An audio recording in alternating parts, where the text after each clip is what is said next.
அப்புறம் கேவலமாக இதை விட அதாவது தூக்கு போட்டு சாவுற மாதிரி ஒருத்தனை கேட்டுட்டு அவனவே போய் அப்பான்றது அம்மான்றது.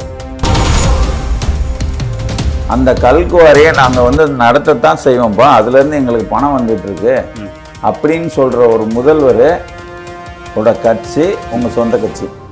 சட்டசபையை முற்றுகையிடும் போராட்டம், இதெல்லாம் நிறுத்திட்டு நீ வேலை பாரு அப்படின்ற வெறி உங்களுக்கு வர்றதே வராதுன்னு நான் சொல்கிறேன் நான். ஏன்னா இது உங்கள் சொந்த கட்சி. ஒரு மென்மையான போக்கு திமுக மேல. இப்போ ராஜபக்சே கூட தலைவர் மென்மையான போக்கு கடைபிடிக்க முடியுமா?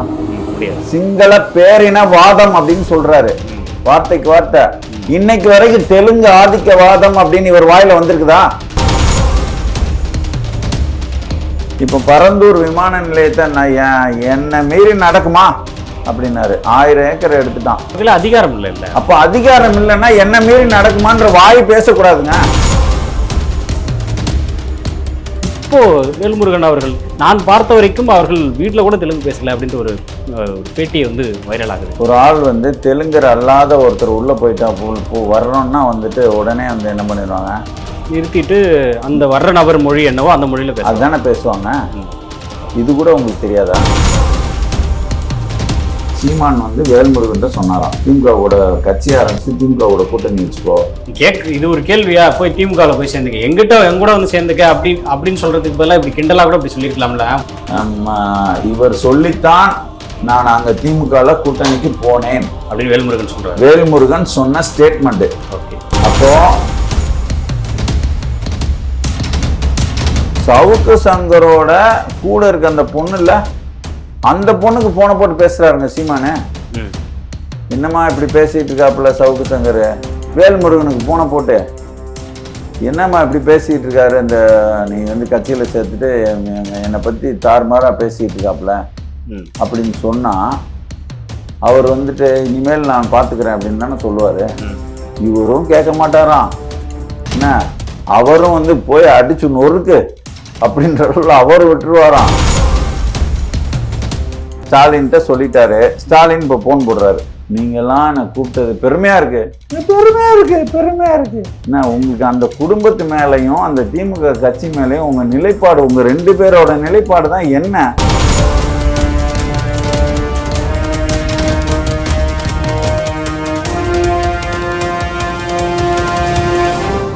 நம்ம பண்ணை இயற்கை அங்காடி. தொடர்புக்கு 87 54 44 92 99. உலகில் எங்கு பிறப்பினும் தமிழ் கற்கலாம் கற்பிக்கலாம். ஔவையார் பாடசாலை.org. வணக்கம். நம்மோடு தமிழர் முன்னேற்ற கழகத்திலிருந்து மரியாதைக்குரிய அதிகமான அவர்கள் இருக்காங்க.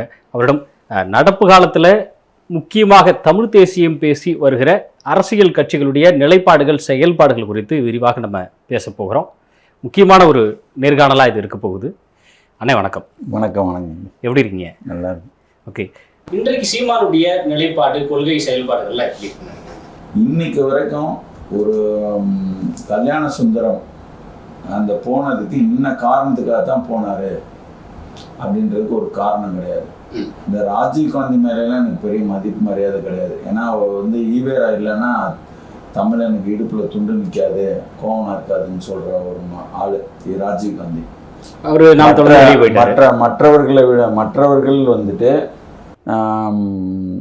தங்கை காளியம்மாள் ஆகட்டும், இன்னும் பலர் போடுறதுக்கெல்லாமே முக்கிய தளபதிகள், நல்லதுரை, ஏகப்பட்ட பேர் சரிங்களா, போனதுக்கு அத்தனை இதுக்குமே காரணம் அவங்க போனவங்கெல்லாம் கூப்பிட்டு நீங்கள் பேட்டி எடுத்து பாருங்களேன், அவங்க யாரையுமே கீழே இருக்கவங்கள சொல்லவே மாட்டாங்க.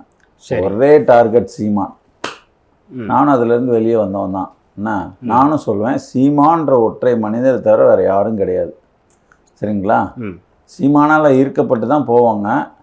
சீமானோட நடவடிக்கை பிடிக்கலன்னு தான் தலை தெரிச்சு ஓடி போயிடுவாங்க. சரி, இது நீங்கள் கட்சி கட்டமைப்பு நிர்வாகம் ரீதியாக சொல்கிறீங்க. ஆனால் சீமானுடைய அந்த பிரின்சிபல் இருக்குல்ல, இப்போ தமிழ் தேசியங்கிற பாதையில் பயணிக்கிறதாகட்டும், அது சம்பந்தமான செயல்பாடுகளை மேடை போட்டு பேசுகிறாரு. நான் இதை இப்படி இப்போ சொல்கிறேன். நான் அவர் அவருக்கு பேச்சு திறமை இருக்குது சரிங்களா. பேச்சு திறமை, அவருக்கு கவிதை எழுதுகிற திறமை கூட இருக்கும். இந்த எதுகை மோனையா பேசுவார். மீனவனை அடித்தா மாணவனை அடிப்பேன் அப்படிம்பாரு. அதுதான் எதுகை மோனை சரிங்களா. அந்த எதுகை மோனையில் சம்மந்தம் இல்லாமல் கூட பேசி விட்டுருவார் சரிங்களா. அந்த கவிதையோடு பேசுகிறவங்க பார்த்தீங்கன்னா அடுத்த ரைமிங்காக பேசணும்னு நினச்சிட்டு என்னமோ பேசி விட்ருவாங்க. சரி. பின்னாடி அதிலே மாட்டிக்கிடுவாங்க. அப்படி பிரச்சனை அவருக்கு இருக்குது. ம். ரெண்டாவது வந்து எல்லாரையும் வந்து ஒரு சம்மந்தம் இல்லாமல் வந்து மிக ஒரு மரியாதை குறைவான பேச்சு பேசுறது. அப்புறம் கேவலமாக இதை விட அதாவது தூக்கு போட்டு சாவுற மாதிரி ஒருத்தனை கேட்டுட்டு அவனவே போய் அப்பான்றது அம்மான்றது. நான் கருணாநிதியை வந்து தூக்கு போட்டு சாவுற மாதிரி கேள்வி கேட்டிருப்பாரு. சரி. அவர் எங்கள் அப்பா, அது என் சொந்த கட்சி, அவங்க என் பங்காளிங்க அப்படின்னா நீ அப்பான்னு சொன்னது சரியா இல்லை இப்போ சொன்னது அது தப்பா இல்லை அப்பான்றது சரியா? அப்போ வந்து பார்த்தீங்கன்னா ஒரு இந்த சொல்லுக்கும் அதுக்கும் சம்மந்தம் இல்லாமல் பார்வையாளர்கள் பார்த்துட்டு இருக்காங்க. அப்போ உங்களை என்ன இது இப்படி பேசிகிட்டு இருக்கிறாரு, மாற்றி மாற்றி பேசுகிறாரு அப்படின்ற ஒரு கட்டத்தில் போயிட்டு இப்போ கடைசியாக வந்து அவரோட செயல்பாடுகள் இப்போது 41 பேர் இறந்தப்போ வந்துட்டு அரசு மேலே தவறே இல்லைன்னொன்னா மொத்த தமிழ்நாடே வந்து என்னடா இப்படி பேசுகிறாருன்ற மாதிரி ஆகிட்டாங்க. சரி. அதனால் வந்து அவர் வந்து ஒரு ஆளுங்கட்சின்ற எதிர்த்தா மட்டும்தான் நாம் வளர முடியும், எதிர்கட்சியாக வர முடியும். இல்லை, நான் அதுதான் சொல்கிறேன். ஆனால் ஆளுங்கட்சி மேலே எதிர்ப்பே உங்களுக்கு காட்டாமல் 2வது கட்சி 3வது கட்சியிலெல்லாம் காட்டிக்கிட்டு இருந்தால் அது போகாத ஊருக்கு வழி தேடுற மாதிரி. நானும் அதுதான் சொல்கிறேன். நாம் தமிழர் கட்சி இல்லை, அது ஒரு தமிழ் தேசிய கட்சி. அதோடைய முதல் ஸ்டாண்ட் பாயிண்ட் என்ன? திமுகவை எதிர்ப்பது, திராவிட சித்தாந்தத்தை எதிர்ப்பது, அதே போல் இந்த ஆரிய சித்தாந்தம், பாஜக, இந்த மாதிரி தேசிய கட்சிகளை எதிர்க்கிறது. இது ரெண்டையும் சீமான் ஸ்ட்ராங்காக தானே செஞ்சிட்டு இருக்காரு. அப்படி கிடையாது. அதாவது வந்து சீமான் வந்து இன்னைக்கு பேசுகிற அரசியல் ஒரு தெளிவற்ற ஒரு குழப்பமான, அதுவும் விஜய் வந்த பிறகு வந்து அவர் என்ன பேசுகிறோம், ஏன் பேசுகிறோம், எதுக்கு பேசுகிறோம், நேற்று இதை பேசினோமே, இன்னைக்கு இதை இப்போ இன்னைக்கு மாற்றி பேசுகிறோமே, எதுவுமே இல்லாமல் வந்து தினம் வீட்டை விட்டு எந்திரிச்சோடனே யாரோ மைக்கு நீட்ட இவர் ஏதோ பதில் சொல்ல, திமுகவை நான் எதிர்ப்பதற்காகத்தான் இந்த கட்சின்னு 150 இடத்துல வந்து பேசிட்டு அந்த கட்சி என் சொந்த கட்சி, பங்காளி அப்படின்றது 100 இல்லை 1000 தடவை வந்து பாஜக வளர்ச்சிக்கு காரணமே இந்த திமுக தான் அப்படின்னு பேசிட்டு பாஜக எனக்கு முதன்மையான எதிரி. அப்போ இதை வளர்த்து விடுற ஆள் உனக்கு முதன்மையான எதிரி கிடையாதா? இல்லை, திமுக என் சொந்த கட்சி அப்படின்றது எந்த கோணத்தில், எந்த அடிப்படையில் சொல்கிறாரு? அவர் எந்த கட்சியிலன்னா அவர் வந்து அவருக்கு முதன்மையான எதிரி வந்து பாஜகவான். சரி. அந்த பாஜக முதன்மையான எதிரின்னு காட்டுறதுக்கு இவர் இந்த சொல்லாடெல்லாம் பயன்படுத்துறாரு. இது வந்து அது வந்து நட்பு சக்தி, இது நட்பு சக்தி. சும்மா வந்து ஏதோ கொஞ்சம் பண்ணுறது நல்லா பண்ணுங்க அப்படின்னு தான் சொல்கிறோமே தவிர இவங்க கூட எனக்கு பெருசாக இது கிடையாது அப்படின்னு சொல்லிட்டு ரொம்ப சாதாரணமாக சொல்கிறாரு. ஏங்க 1.5 லட்சம் பேரை வந்து கொலை பண்ணவனை வந்துட்டு கொலை பண்ணுறதுக்கு துணை சென்றவங்களை வந்து உங்களுக்கு ஒரு வெறுப்பு, கோபம் எதுவுமே இல்லைன்னா நீங்கள் எந்த அடைய போகிறீங்க? உங்களுக்கு அதாவது பாஜக கட்சி நோட்டாவுக்கு கீழே உள்ள கட்சி. அது படிப்படியா வளர்ந்துருக்குன்னா இங்க இருக்கிறவர்கள் இடம் கொடுக்க போய் தான் வளர்ந்தது. அதுலயும் திமுக தான் வந்து இடம் கொடுத்தது. அப்போ அந்த கட்சியை வந்து பாஜக வளருதுன்னா கூட அதுக்குமான கோபமும் இதுல சேர்ந்துருக்கணும். சரிங்களா? அப்படி இல்லாம வந்துட்டு நீங்க வந்து இது பாஜக வளர்றதுக்கு காரணம் இதுதான் தெரியும், ஆனா நான் அதைத்தான் எதிர்ப்பேன் அப்படின்னு சொல்றதே வந்துட்டு ஒரு எனக்கு தெரிஞ்ச ஒரு தெளிவான அரசியலே கிடையாது. இப்ப நீங்க ஒரு தமிழ் தேசியவாதி தானே. தமிழ் தேசியம் அப்படிங்கிறது என்னன்னா அது ஒரு கான்செப்ட் நீங்க சொல்றீங்கல்ல, ஆரியத்துக்கு எதிர்நிலை கிடையாது. நான் எங்களோட தமிழ் தேசியம் வந்து இந்த அதாவது ஆரியம், இந்தியம், திராவிடம் அப்படின்னு இப்போ ஆரிய எதிர்ப்பு நம்ம முன்னோர்கள் 2000 ஆண்டுகளா வச்சிருக்காங்க. சரி. சமஸ்கிருதத்தை எதிர்த்திருக்காங்க. சரிங்களா? தனித்தமிழில் தான் பேசணுன்ற மறைமலை அடிகள் பலரும் வந்துட்டு போராடி இருக்காங்க, அதுக்காக கொண்டு வந்திருக்காங்க. சரி. கோயில்கள்லாம் சமஸ்கிருதம் அதை கூடாதுன்னு, அதெல்லாம் வந்து நாங்கள் நடைமுறையில் எங்கள் வீட்டில் பல நிகழ்ச்சிகளில் தமிழில் தான் பண்ணியிருக்கோம். சரி. அதை வந்து ஐயருங்களை வந்து நீ கூப்பிட வேணான்னா நாம் ஒவ்வொருத்தரும் தனித்தனியாக நம்ம முடிவு எடுத்தே வந்து அதை துரத்தி விட்டுற முடியும். சரி சரி. இன்னும் வந்து இந்த கோயிலில் சமஸ்கிருதம் இருக்குது அப்படின்னா நான் அந்த கோயிலுக்கு கூட போக மாட்டேன்னு சொல்லலாம். சரிங்களா? போகணும். அந்த கோயிலில் வந்து ஒரு 2 பேர் இருக்க ஐயரை துரத்தி விடுவீங்களா? கோயிலுக்கே போக வேண்டான்னு சொல்லுவீங்களா? அப்போ வந்து இதெல்லாம் வந்து சில ரொம்ப பெரிய விஷயமா இருந்தா கூட இங்க ஒரு அரசு இருக்கு, இந்த அரசு நினைச்சா எல்லாத்தையும் சரி பண்ண முடியும். நீங்க ஒரு படம் இப்ப சமீபத்துல பார்த்திருப்பீங்க, கேரளால வந்து கம்யூனிஸ்ட் ஒரு உடை உடுத்தி ஒரு வெள்ளைக்கார மாதிரி அவன் என்ன பண்றான், அரை ட்ரௌசர் போட்ட ஒரு ஆர்எஸ்எஸ் காரனை முட்டி போட்டு இவன் காலில் உழ வைக்கிறான். அப்போ வந்து பாத்தீங்கன்னா சவுக்கால அடிக்கிறான், உடனே ஒரு காலில் விழுகிறான். அந்த மாதிரி ஒரே ஒரு காட்சியை இந்த தமிழ்நாட்டில் வந்து ஆரிய எதிர்ப்பை பெருசா பீத்திக்கிட்டு இருக்குல்ல இந்த திராவிட முன்னேற்ற கழகம், செஞ்சு காட்டிடுவாங்களா? நான் கேட்கிறேன். அப்போ கம்யூனிஸ்ட் கட்சிக்கார வந்து அவங்க செய்யறாங்கல்ல, சரி, இப்போ இங்க இது வந்து ஒரு நாடகம்ன்றதையும் நீங்களே பேசுறீங்க. ஓகே, நான் நீங்களே பேசிட்டு இந்த நாடக கம்பெனி, இந்த தமிழ் இனத்தை எதிர்த்தது ஊழல் கட்சி, எல்லா விதத்திலையும் இது ஒரு கட்சியே கிடையாது, இது ஒரு கொள்ளக்கார கும்மல். இது திமுக தெலுங்கு ஆதிக்கம் பிடிச்ச ஒரு கொள்ளக்கார கும்மல் இது. சரி, இந்த கும்மலுக்கு வந்துட்டு உங்களுக்கு வந்து நட்பு சக்தி அப்படின்னா என்னது? இது பேசுறது, இவர் பேசுறது தமிழ் தேசியமே நான் ஏத்துக்கிட மாட்டேன். இல்ல, நான் என்ன கேட்கிறேன்னா, இங்க பாருங்களேன், இப்போ நீங்க ஆரியம்னு ஒண்ணு இருக்கு அப்படின்னு நீங்க சொல்ல முடியுது, தமிழ் தேசியம்னு ஒண்ணு இருக்கு நீங்க சொல்ல முடியுது, திராவிடம்னு ஒண்ணு இருக்குன்னு நீங்க சொல்லுவீங்களா? காட்ட முடியுமா? திராவிடம்னு ஒண்ணு இல்லவே இல்லை. நான் என்ன சொல்ல வரேன்னா, இருங்க, இப்ப நீங்க திராவிடம்னு ஒண்ணு இல்லைன்னு சொல்றீங்கல்ல, இதே தான் அவர் சொல்றாரு சீமான். திராவிடத்துக்கு பெரிய ரோலே இல்லை, அது அவங்களாலே அதை காட்ட முடியல விர்ச்சுவலா. ஆரியம்னு ஒண்ணு இருக்கு, அதுதான் நம்மளை எதிரியா வைக்கிறோம், அதனால இது எனக்கு பெரிய பிரச்சனையே இல்லைங்கிறாருல சீமான். அப்படிதானே கூட நீங்க அவரை வந்து கம்பேர் பண்ணக்கூடாது, சரியா? திராவிடம்ன்றது ஒண்ணு இல்லைன்னு அவர் சொல்லிக்கிட்டே இருப்பார், 10 நாள் இல்ல 10 வருஷம். சரி, நான் என்ன சொல்லுவேன், திராவிடத்தோட பதுங்கு குழி தெலுங்கர்கள், திராவிடம்னாலே வந்து தெலுங்கு ஆதிக்கவாதிகள் அப்படின்னு சொல்லுவேன் நான். அவர் சொல்லுவாரா? ஓகே, என்ன திராவிட மாடல்னு இவர் சொன்னார்னா நாங்க என்ன திராவிட மாடல்னு கிண்டல் அடிச்சுக்கிட்டே இருப்பார் அவரு, புரியுதுங்களா? நாங்க வந்து திராவிட மாடல் கிடையாது, அது தெலுங்கு ஆதிக்க மாடல். தெலுங்கர் ஸ்டாலின், தெலுங்கர் கருணாநிதி, அமைச்சர்கள் இவ்வளவு பேரை தெலுங்கரை போட்டு வச்சிருக்காங்க அப்படின்னு நாங்க நேரடியா பேசுவோம். பேசி இவர்கள் வந்து இவங்க 2 பேரும் கூட்டு கலவானிங்க, இந்த ஆரியமும் இந்த தெலுங்கு ஆதிக்கமும் கூட்டு கலவானிங்க, திராவிடமும் கூட்டு கலவானிங்க நான் சொல்ல மாட்டோம். ஆரியமும் இந்த பிராமணிய ஆதிக்கமும் தெலுங்கு ஆதிக்கவாதிகளும் கூட்டு கலவாணிகள். அவர்கள் இந்தியான்ற அடிப்படையில கொண்டு வந்து நம்ம இந்திய மயமாக்கி நம்ம நாட்டை சுரண்டிட்டு போவோம் பார்ப்பான். இது ஆந்திரா தெலுங்கானால இருந்து வந்துட்டு தமிழ்நாட்டை கபலீரம் பண்ணி தமிழ்நாட்டை நம்ம ஆளுமைக்குள்ளே வச்சிருக்கணும்னு இவங்க நினைப்பாங்க. இவங்க கையில தான் வந்து ஆட்சி, நில, புலன் எல்லாம் அதிகாரம் மொத்தமும் இவங்க கையில இருக்கு. இவர்கள் முதன்மையான எதிரி அப்படின்னு நாங்க சொல்லுவோம். இவர் வந்து நான் கேட்கிறேன், நான் ஆளுங்கட்சியா இருக்கிறவன் வந்து நான் இப்போ முதன்மையான எதிரியா எடுத்துப்பாங்களா? நோட்டாவுக்கு கீழே வாங்கினவனையும் அவன் வந்து இவங்களை பிடிச்சி இவன் காலை பிடிச்சிட்டு ஏறி வந்து வளர்ந்து வர்றவனையும் முதன்மையான எதிரின்னு எடுப்பாங்களா? அதாங்க இவரோட அரசியல் ஒரு குழப்பம். சரி, நீங்கள் சீமான் இவ்வளோ விமர்சிக்கிறீங்களே, இதே சீமான் இந்த கடந்த கால செயல்பாடுகளை பாருங்களேன். இந்த திருக்குடமுழுக்கு தமிழில் பண்ணணும்னு சொல்லிட்டு பேசியிருக்கிறாரு, போராடி இருக்கிறாரு. அனகாபுத்தூரோ பரந்தூரோ மக்களுக்கு வந்து பிரச்சனை நடக்கும்போது போய் ஸ்பாட்டில் நின்றுருக்கிறாரு. தொடர்ந்து போராட்ட களங்களில் முன்னிட்டு இருக்கிறாங்க. அது இந்த நாகப்பட்டினம் சிபிசிஎல்லுக்கு எதிராகட்டும், ஏகப்பட்ட மக்கள் பிரச்சனையில் நாம் தமிழரோ சீமானோ நேரடியாக தலையிட்டு இது பண்ணுறாங்க. கல் இருக்கும் போராட்டம் மிகப்பெரிய பிரச்சனையாக ஆச்சு, எல்லாருடைய கவனத்துமே ஈர்த்தாரு, பணை ஏறினார். இது எதுவுமே வேற கட்சிகளோ வேற யாருமே பண்ணல. சீமான் பேசுகிறாரு, பேசுகிற கொள்கையில் ஸ்ட்ராங்காக செயல்பட்டுருக்கிறாருல. பஞ்சமி நிலத்துக்காக ஒரு மாநாடு போட்டிருந்தாரு, சாதிவாரி கணக்கெடுப்பை தொடர்ந்து பேசிகிட்டே வந்திருக்காரு. இவ்வளவு செயல்பாடுகள் தானே, இது எப்படி நம்ம இல்லைன்னு புறந்தள்ள முடியும்? ஒரு அரசியல்வாதிக்கு போராட்டம் தான் வாழ்க்கை. நீங்கள் மற்ற கட்சியை விட நீங்கள் வந்து உங்களை தனிமையாக உங்களை சிறப்பாக காட்டணும் அப்படின்னா நீங்கள் போராட தான் செய்யணும். அப்போ நாட்டில் என்னெல்லாம் பிரச்சனை இருக்கோ அதுக்கு போராடுறீங்க. உங்களை மாதிரி ஒரு கட்சி இல்லை. கண்டிப்பாக வந்து கல் பிரச்சனையை வந்து இந்த அளவுக்கு பிரபலப்படுத்தினது அவர் தான்.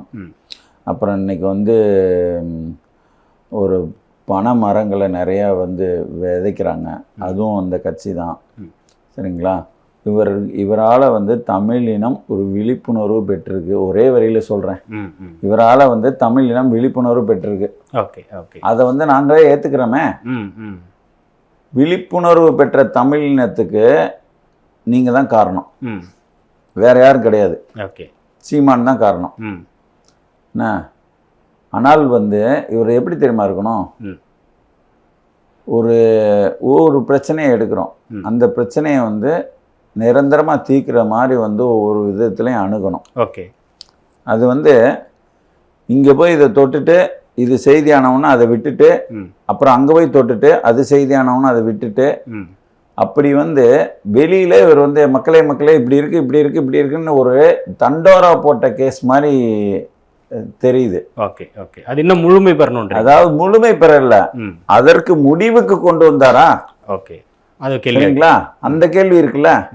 இப்போ நீங்க வந்து கல் குவாரியை பத்தி பேசுறீங்க. நேற்றுக்கு ஒரு தம்பி பேசுறான், 3000 லாரி வந்து அங்க இருந்து உடைச்சு எடுத்துட்டு போய்கிட்டு இருக்கானா கேரளாவுக்கு. நேற்றுக்கு காணொலியில. ஓகே. அதே இது வந்து குப்பைகளை வந்து மருத்துவ கழிவுகளை 3000 லாரி போயிடுச்சு, ஒரு லாரி குப்பை கழிவோட அங்க வீடியோவோட அவன் போடுறான். சரி, இதை நீங்க வந்து இதை நிரந்தரமா தீர்க்கிறதுக்கு உங்களோட திட்டம் என்ன? ஏகப்பட்ட இடங்கள்ல இந்த சிப்காட்டை கொண்டு வர பிரச்சனை அப்படி இல்லைங்க. ஒரு நிமிஷம்.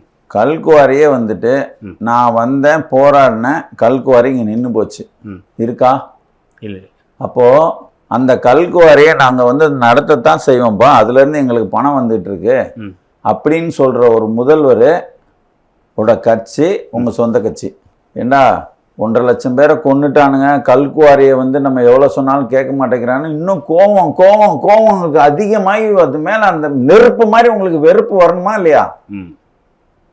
என்ன அப்போ வந்து ஒரு மருத்துவ கழிவுகள் நீதிமன்றமே வந்து கொட்டு விட்டுச்சு இது கேரளா அரசு மேலே. ஆனால் இன்னைக்கும் வந்துட்டு இருக்குது, அது நின்று போச்சா? இப்போ பரந்தூர் விமான நிலையத்தை நான் என்னை மீறி நடக்குமா அப்படின்னாரு. 1000 ஏக்கர் எடுத்துட்டான். எடுத்துட்டு திறக்கிறது கட்டத்துக்கு அது போய்கிட்டு இருக்கு. சரிங்களா? அவருக்கு அதிகாரம் இல்ல. அதிகாரம் இல்லைங்க. அப்ப அதிகாரம் இல்லைன்னா என்ன மீறி நடக்குமான்ற வாய் பேசக்கூடாதுங்க. அப்போ நம்ம இப்ப நானும் அப்படி போய் பேச மாட்டேன். ஓகே. நான் வந்து 1000 பேரோ 1,00,000 பேர் வச்சிருந்தாலும் என்ன ஒரு என்னால முடியாத வாக்குறுதியை நான் சத்தியமா கொடுக்க மாட்டேன் நான். சரி மக்களே, அதாவது வந்து நான் என் உயிரே போனாலும் தடுத்து நிறுத்துவேன்னா, ஒன்று என் உயிர் போனோம், இல்லைன்னா தடுத்து நிறுத்தி இருக்கணும். எனக்கு உயிரை விட விருப்பம் இல்லை, இது நீண்ட நாள் நான் 20 வருஷம் 50 வருஷம் போராடணும் அப்படின்னு எனக்கு தெரிஞ்சதுன்னா இந்த உயிரை விடுவேன்ற மாதிரி பேச மாட்டேன். ஓகே ஓகே, புரியுதுங்களா? அப்போ அந்த போராட்டத்தை வந்து நான் சொல்லாமலே என்ன பண்ணுவேன், அங்கேயே போய் உட்காந்துப்பேன். உட்காந்துக்கிட்டு நீ இதை மூடுனா தாண்டா நான் இங்கேருந்து போவேன், இல்லை பட்னி கிடப்பேன், பட்னி அப்போ அந்த போராட்டம் இந்த போராட்டம்னு சொல்லிட்டு அதை கூர்மைப்படுத்தி அதை நிறுத்திட்டு தான் அங்கேருந்து கிளம்புவேன். ஓகே, சரிங்களா? அது வந்து 2வது விஷயம். அது மாதிரி வந்து இன்னும் பல்வேறு இப்போ மது கடைகளை நிறைய பேசுகிறோம். நான் கள்ளச்சாராயம் செத்துட்டான் போயிட்டான் வந்துட்டான்னு. நம்ம சாராய கடைகள்லாம் மதுவை எதிர்த்து நம்ம ஏதாவது போராட்டத்தை ரொம்ப தீவிரப்படுத்தி அதை கொண்டு போய் நிறுத்தி இருக்கிறோமா? நிறுத்தலை. என்ன இன்னும் விவசாயிகளுக்கு நெல் மூட்டைகளை பற்றி நம்ம பேசுகிறோம். ஏண்டா அங்கே வந்து உனக்கு அதுக்கு பணம் இருக்குது இதுக்கு பணம் இருக்குது அப்படின்லாம் போய் பேசுகிறோம். பேசிட்டு அந்த நெல் மூட்டைகள்லாம் காப்பாற்றி அந்த விவசாயிகளை கண்ணீரை நிரந்தரமாக தொடச்சோமா? சொல்லுங்க. இல்லை நீங்கள் வந்து இன்னொன்று கூட செய்யலாங்க. நீ என்னடா இந்த நெல் மூட்டைகளை காப்பாற்றுறது அப்படின்னு சொல்லிட்டு சீமான் வந்து நல்ல தொழிலதிபர்கள்ட்டெல்லாம் இங்கே பாருங்க, இந்த அரசு வந்து வேலைக்கு ஆகாத ஒரு அரசு, ஒரு தண்ட கர்மாந்திரம் என்ன. அதனால் வந்து இந்தந்த பகுதிகளில் நாம நெல் மூட்டைகளை காப்பாற்றுவோம் அப்படின்னு சொல்லிட்டு ஒரு வெறும் தகர சீட்டு ஆளுக்கு ஒரு 2000 சதுர அடியில் நீங்கள் உங்கள் பேரே போட்டுக்குங்க. சரிங்களா? பண்ணி கொடுங்க மக்களே. அப்படின்னா இப்போ ஒரு 20 லட்சம் நெல் வீணா போச்சு, 20 லட்சம் டன்னு. சரிங்களா? அப்போ ஒரு டன்னுன்றது வந்து 1000 கிலோ. சரிங்களா? ஒருத்தன் 10,000 கிலோ அப்படியே போட்டிருந்தா கூட அந்த நெல்லை காப்பாற்றிருக்க முடியும். சரியா? அப்படி யோசிக்கலாம்ல. இந்த அரசு வேலைக்கு ஆகாத அரசு. ஒன்று போராடி டெல்டா மாவட்டம் முழுக்க வந்து எத்தனை லட்சம் டன்னு அரிசி வருது என்ன, அதை நீ காப்பாத்திட்டேன்னா அதை நாம எப்படி வேணா பண்ணிக்கலாம். சட்டசபை முற்றுகையிடும் போராட்டம் இதெல்லாம் நிறுத்திட்டு நீ வேலையை பாரு அப்படின்ற வெறி உங்களுக்கு வரவே வராதுன்னு நான் சொல்றேன் நானு. ஏன்னா இது உங்க சொந்த கட்சி, உங்க பங்காளிகள், அவர்கள் எல்லாமே எங்களுக்கு வேண்டியப்பட்டவர்கள். எல்லாமே உறவுகள் போல. உங்களுக்கு எப்படி கோபம் வரும்? சரிங்களா? உங்களுக்கு இந்த 1.5 லட்சம் பேர் செத்ததுக்கு காரணமே கருணாநிதி தான், அந்த ஆள் பண்ண துரோகம் தான்ன்ற முதல் அந்த புரிதல் மண்டைக்குள்ள இருந்தா மட்டும்தான் எல்லாமே உங்களுக்கு வெறுப்பா இருக்கும். அதுவே உங்களுக்கு இல்லையே. ஓகே, நீங்க இப்ப தொடர்ச்சியா மீண்டும் மீண்டும் திமுக தெலுங்கர் ஆதிக்கம் அங்க நிலவுது அப்படின்னு சொல்லும்பொழுது, நிச்சயமா நீங்க ஏற்கனவே பழைய பேட்டிகளை கிளாரிஃபை பண்ணியிருந்தீங்க. தெலுங்கர்னு சொல்றது தெலுங்கு மக்களை இல்லை, தெலுங்கு ஆதிக்கவாதிகளைன்னு நீங்க குறிப்பிட்டிருந்தீங்க. இப்போ வேல்முருகன் அவர்கள் இப்போ நான் சீமானை அடுத்து இரண்டாவது இன்னொரு தமிழ் தேசிய கட்சியாக தமிழக வாழ்வுரிமை கட்சியை நம்ம குறிப்பிடலாம். அது திமுக கூட்டணியில் இருந்தால் கூட அப்பப்போ வேல்முருகன் திமுகவை எந்தெந்த இடங்களில் எதிர்க்கிறாரோ எதிர்த்துக்கிட்டு இருந்திருக்கிறாரு, உரிமைகளை பேசியிருக்காரு, தமிழர் உரிமைகளை. ஆனால் அவர் இப்போ திமுகவையோ இல்லை திமுகவுடைய அந்த ஸ்டாலினையோ கருணாநிதியோ இவர்களை தெலுங்கர்களாக பார்க்க வேண்டியது இல்லை, நான் பார்த்த வரைக்கும் அவர்கள் வீட்டில் கூட தெலுங்கு பேசலை அப்படின்ற ஒரு பேட்டியை வைரல் ஆகுது. அதை பார்த்துருப்பீங்க. இல்லை, அவர் தமிழின தலைவர் சொல்லிட்டார் அவர், கலைஞர் அவர்களை. ஆமா, தமிழின தலைவரோட புள்ள நீங்க. உங்களோட ஆட்சி அதிகாரத்தில் இருக்கும்போது நீங்க இந்த எஸ்பி போன்றவர்களை தமிழ்நாட்டை சார்ந்தவர்களை நியமிக்க கூடாதா அப்படின்னு இவர் கார்ட்டூனிஸ்ட் பாலாட்ட அவர் பேசிக்கிட்டு இருக்கும்போது இப்படி பேசுறாரு. சரி, உடனே அவரை நீங்க எப்படி நீங்க தமிழின தலைவர் சொல்லுவீங்க அப்படின்னு சொல்லிட்டு கார்ட்டூனிஸ்ட் பாலா கேட்கிறாரு. கேட்டதுக்கு அவருக்கு என்ன சொல்றாருன்னா, இந்த தமிழ் தேசியம் பேசுறவங்க அவரை தெலுங்கர் சொல்றாங்க, அப்படி கிடையாது. இப்ப பெங்களூர்ல தமிழர்கள் இருக்காங்க, பூர்வீகமா கொண்ட தமிழர்கள் பெங்களூர்லயே இருக்கிறாங்க. அப்போ பூர்வீகமா அங்க இருக்காங்கன்னா இந்த மொழிவாளி மாநிலம் பிரியறதுக்கு முன்னாடியே அவன் அங்க இருக்கிறான், அவன் தமிழன். சரிங்களா? அது போல இவர்கள் ஆந்திராவில் இருந்திருப்பாங்க அப்படின்னா அங்க இருக்கிற பூர்வீகமாக கொண்ட நிலத்துல பெங்களூர்ல பூர்வீகமா இருக்காங்க. ஐயா குணாலாம் இருக்காரு வச்சுங்க, அவரு கன்னடர் ஆயிடுவாரா? ஆக மாட்டாரு. அது மாதிரி இவர்கள் ஆந்திரா பகுதியில் இருந்தாங்க, இவங்க எப்படி ஆவாங்க? இவர்கள் தமிழர்கள் தான். கூடுதலா என்ன சொல்றாரு, நான் உங்களுக்கு நான் அவங்க வீட்டிலே நான் பார்த்திருக்கேன், அவங்க அப்பா தெலுங்கு பேசினது கிடையாது, அவங்களோட அப்பா பேசினது கிடையாது. இவங்க அப்பாவை இவர் பார்த்தாரா? கருணாநிதியோட அப்பாவை இவர் பார்த்தாரா? முத்துவேல் என்ன, கருணாநிதியோட அப்பா அவங்க அப்பா குடும்பத்தில் இருக்கவங்க யாரும் பேசினது கிடையாது. நான் கேட்குறேன், நான் தப்பா சொல்லக்கூடாது, ஒரு 2 பேர் தெலுங்குல பேசிக்கிட்டு இருப்பாங்க.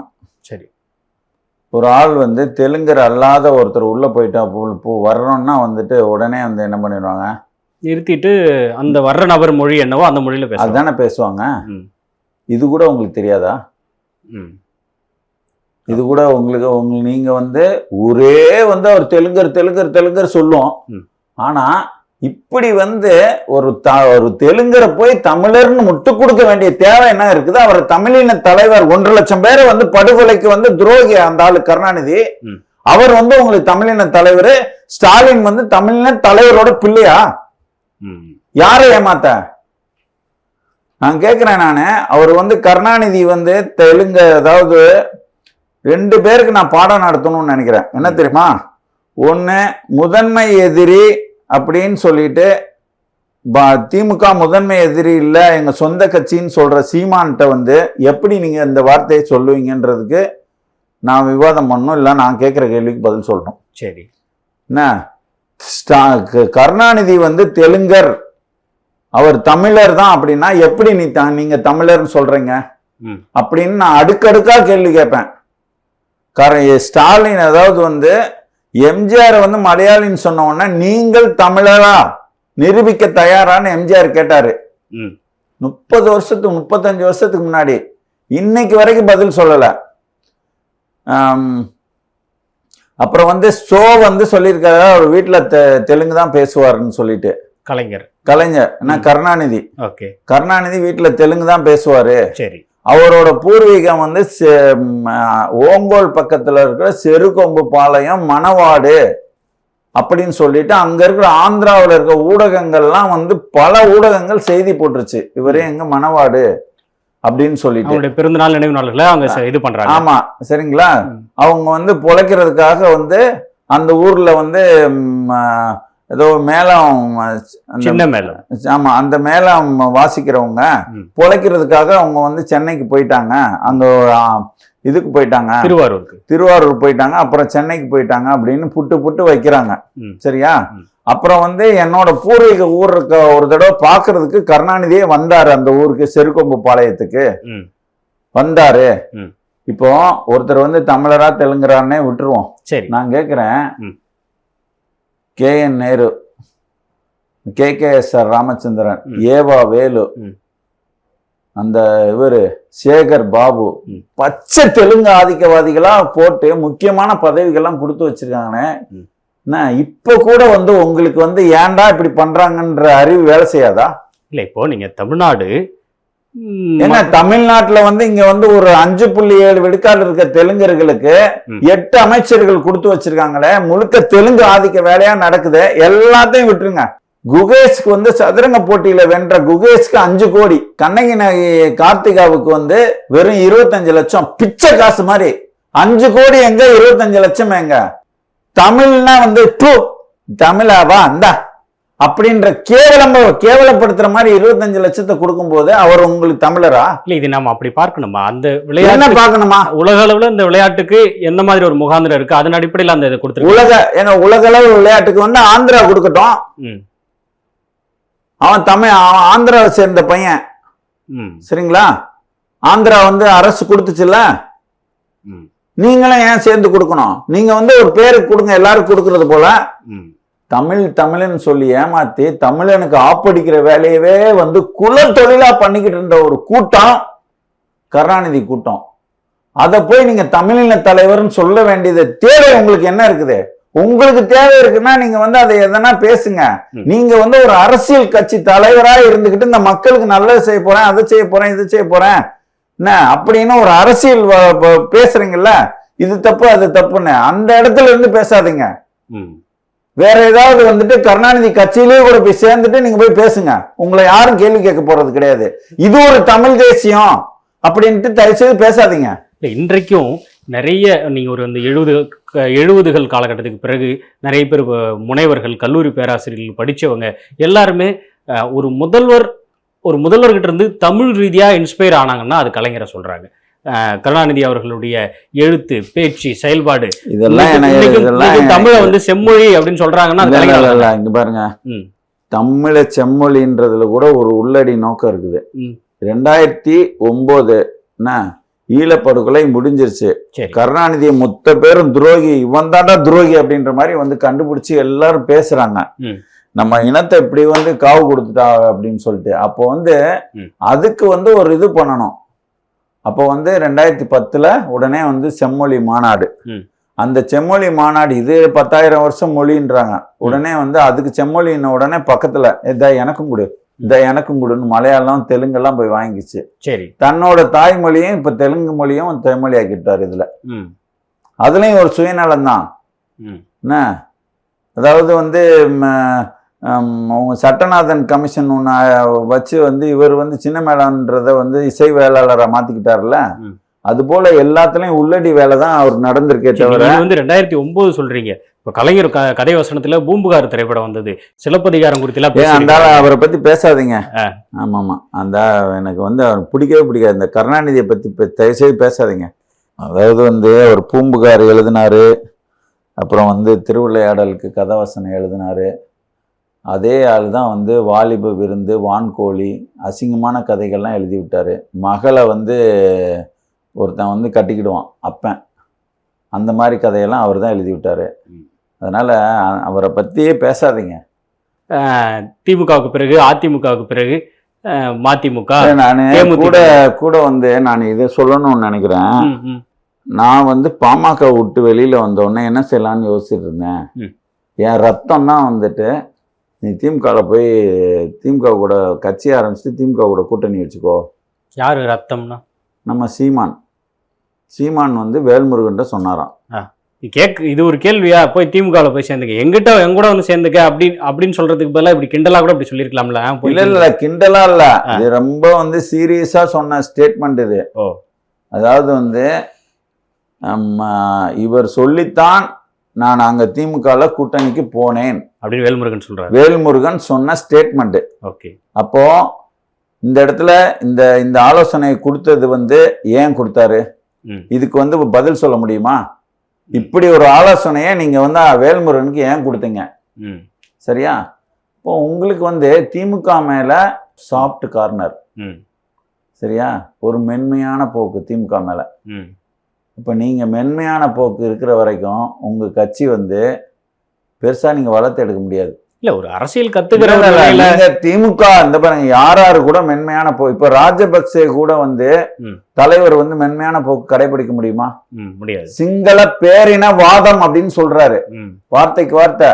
இன்னைக்கு வரைக்கும் தெலுங்கு ஆதிக்கவாதம் அப்படின்னு இவர் வாயில வந்திருக்குதா? வராது. சரிங்களா? இந்த வேல்முருகன் அவர்களும் சீமான் அவர்களும் ஒரே புள்ளியில இணைகிறாங்க. எங்க எங்க தெரியுமா? இப்ப யோசிச்சு பாருங்க. அடுத்து இன்னொன்னு சொல்றாரு. இதே நம்ம இவர் கார்ட்டூனிஸ்ட் பாலா கூட நடந்த பேட்டியில சீமானோட தந்தை செந்தமிழன் அவர் வந்து இறந்துட்டாரு. இறந்த உடனே ஒரு தலைவரோட சீமான்றவர் ஒரு 3வது கட்சி அவரு இறந்துட்டாரு. அவரோட தந்தை இறந்துட்டாரு. சரி. இறந்துட்ட உடனே வந்து ஒரு தமிழ்நாட்டுக்கே முதல்வர் அளவுக்கு செய்தி போகுமா போகாதா? போகுமா போகாதா? போகும். போன உடனே வந்து அவர் என்ன பண்ண போறாரு? கூப்பிட்டு பேச போறாரு, இல்லைன்னா நேரா போக போறாரு, ஏதோ ஒன்று பண்ண போறாரு, இல்லை ஒரு அமைச்சரை கூட அனுப்பி விட போறாரு. அதான் அவரோட முடிவு. இவர் கூப்பிட்டு சொல்றாராம். யாரு? வேல்முருகன். இப்படி வந்து சீமானோட தந்தை இறந்துட்டாரு, நான் சொன்ன பிறகுதான் அவர் ஃபோன் பண்ணாரு. அப்போ எதுக்கு நீங்க வந்து சிபாரிசு பண்ண? சிபாரிசு பண்றதுன்றது எதுக்கு? இல்ல, தகவல் சொல்லிருப்பார் இல்லையா? என்ன சரி, தகவல் வந்து நான் சொல்றேன், இவர் சொல்லலாம் தகவல் தெரியாதா? அப்படியே வந்து இரங்கல் கேட்காமே கூட இருக்கட்டுமே. சரி. சீமானோட தந்தைக்கு ஸ்டாலின் இரங்கல் தெரிவிக்கவில்லை. தெரிவிக்கவில்லைன்னா என்ன ஆகும்? இன்னும் கொஞ்சம் காண்டாவாங்கல்ல ஸ்டாலின் மேல.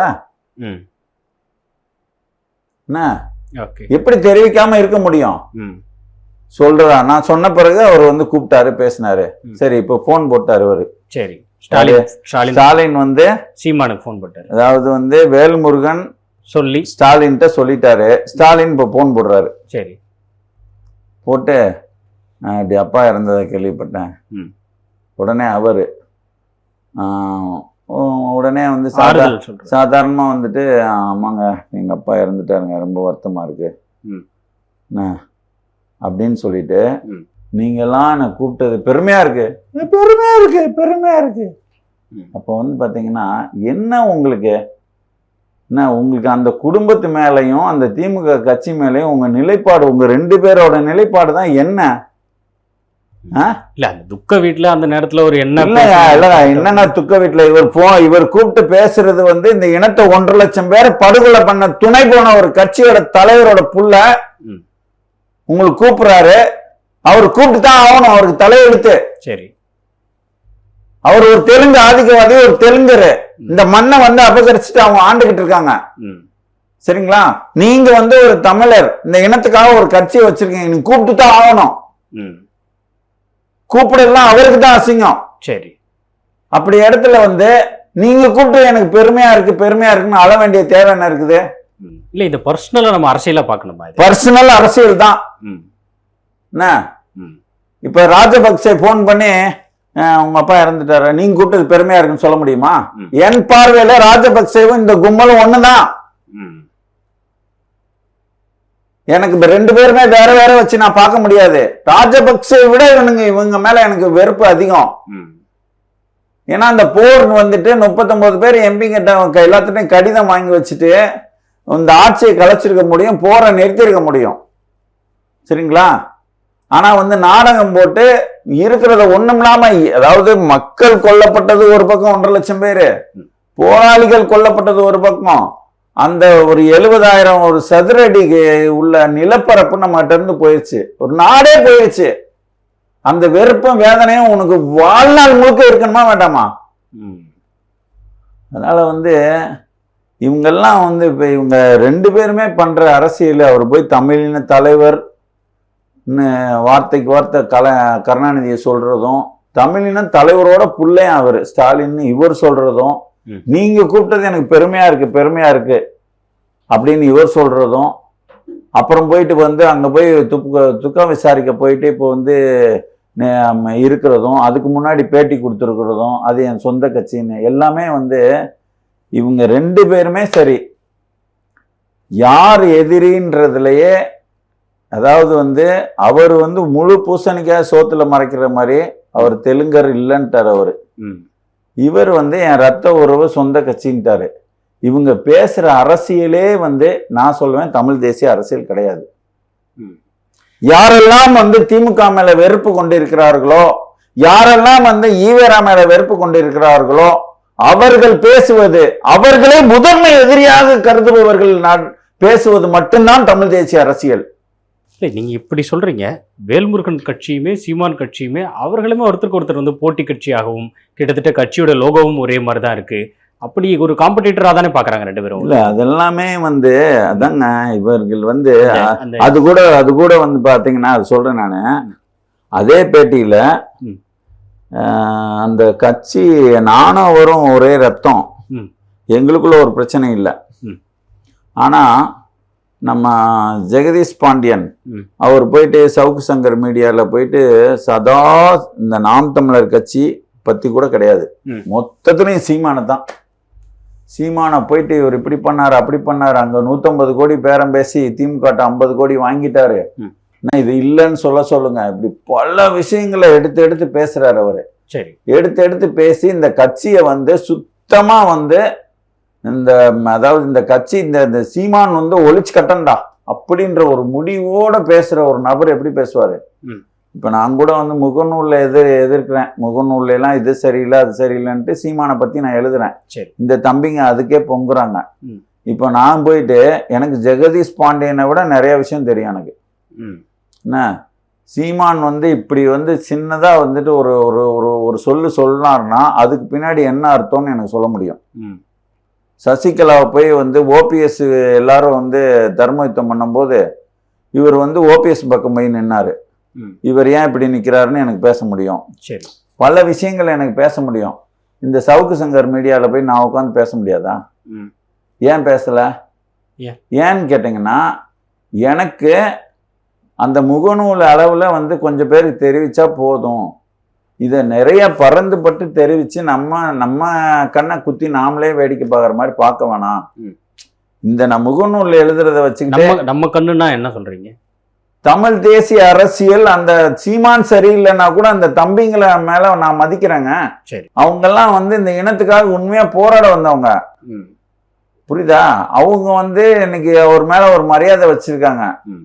அப்போ வந்து இருக்கிறதையும் வந்து கெடுத்து விட்டுறக்கூடாது இல்லையா நம்ம போயிட்டு. ஆனா எந்த கட்டுப்பாடுமே இல்லாம ஒன்னு பாக்குறேன்டா அப்படின்றவள இறங்கினவரு யார் கட்சியில இருக்கிறாரு? வேல்முருகன் கட்சியில இருக்கிறாரு. அந்த வேல்முருகன் வந்து என்ன பண்ணுவாராம், நான் இப்படி எல்லாம் பேசாதீங்கன்னா சொல்லியிருக்கேன் நானு. சரி, உங்க பேச்ச கேட்டார் அவரு. எனக்கு தெரிஞ்சு ஒரு 10 பேட்டி கொடுத்துருப்பாரு. ஒரு தடவை பேட்டி கொடுக்குறாரு ஜெகதீஷ் பாண்டியன். சரி, என்ன அப்போ வந்துட்டு இது எல்லாம் வந்து நாம் தமிழர் எதிர்த்து இருக்குது, ஏன்பா இப்படி பேசுறேன்னு. உடனே வந்து சரி ஒன்று என்ன பண்ணணும், நான் இனிமேல் பேச மாட்டேன்னு சொல்லணும். சரி, இவர் சொல்லியிருந்தால் பேச மாட்டேன்னொன்னே 2வது போய் பேசிட்டாரு. என்ன பண்ணணும், நீ என் பேச்ச கேட்க மாட்டேங்கிற, போய் கட்சி விட்டு அப்படின்னு. இல்லைன்னா ஒரு வார்னிங், என்ன நீ வந்து இனிமேல் பேசுனேன்னா கட்சியில் இருக்க முடியாது. அப்போ வேல்முருகன் பேசுறது வந்து நான் இப்படி வந்து அவரை சொன்னேன் அப்படின்னா அப்ப ஏன் திருப்பி பேசுறாரு? இப்படி கேள்வி வருமா வராதா? என்ன சரி, நீங்க வந்து உண்மையான ரத்தம் அப்படின்னா நீங்க வந்து இப்படி பேச விட்டு வேடிக்கை பார்த்துட்டு இருக்கலாமா? சரியா? இன்னொரு கேள்வி நான் சீமானை பத்தி கேட்கிறேன். அவர் தான் பேசுறாரு, ஒரு கட்சின்றது மெயின் சுவிட்ச் யாரு? மெயின் சுவிட்ச் யாரு? தலைவர். என்னப்பா என்னை பத்தி இப்படி எல்லாம் ஆள் பேசிட்டு இருக்காரு, நீங்க 2 பேரும் தான் ரத்தமாச்சேன். ஒரு அழைப்பு கொடுத்து இந்த மாதிரி வந்து சவுக்கு சங்கரோட கூட இருக்க அந்த பொண்ணு இல்ல, அந்த பொண்ணுக்கு போன போட்டு பேசுறாருங்க சீமானு. என்னமா இப்படி பேசிட்டு இருக்காப்புல சவுக்கு சங்கர், அப்படின்னு சொல்லிட்டு வருத்தம் ஒரு மாதிரி வருந்தி பேசுற மாதிரி பேசுறாரு அந்த பொண்ணுகிட்ட. ம். வேல்முருகனுக்கு போன போட்டு என்னம்மா இப்படி பேசிட்டு இருக்காரு, இந்த நீ வந்து கட்சியில சேர்த்துட்டு என்னை பத்தி தாறுமாறா பேசிட்டு இருக்காப்புல ம். அப்படின்னு சொன்னா அவர் வந்துட்டு இனிமேல் நான் பாத்துக்கிறேன் அப்படின்னு தானே சொல்லுவாரு. ம். இவரும் கேட்க மாட்டாராம். என்ன அவரும் வந்து போய் அடிச்சு நொறுக்கு அப்படின்ற அவர் விட்டுருவாராம். இவரும் வந்து உன்னை ஒழிக்கிறனா இல்லையா பாறான்னு இவரும் செயல்படுவாராம். ஆனா இவங்க 2 பேரும் வந்துட்டு எதுவுமே காட்டிக்கிட மாட்டாங்களாம். யாரு? வேல்முருகன். வேல்முருகனும் சீமானும். ம். கீழே இருக்கிறவனுங்க மட்டும் சண்டை போட்டுக்கிடுவானுங்களாம். என்ன கீழே இருக்கவங்க தான் சரியில்லைன்னு வேல்முருகன் சொல்லுவாராம். ம். ஆண்டவனுக்கு தான் வெளிச்சம். எங்களோட நாடகத்தை மேல ஒருத்தன் பார்த்துட்டு இருக்கான்னு தான் சொல்லணும். நிறைய விஷயங்களை பேசியிருக்கோம். நீங்கள் சொல்கிறது போல் தேர்தல் அடுத்தடுத்து நெருங்குது. நிறைய விஷயங்கள் இன்னும் தொடர்ச்சியாக பேசுவோம். விரிவான நேர்காணலுக்கும் நேரம் கொடுத்ததுக்குமே நன்றி. நன்றி.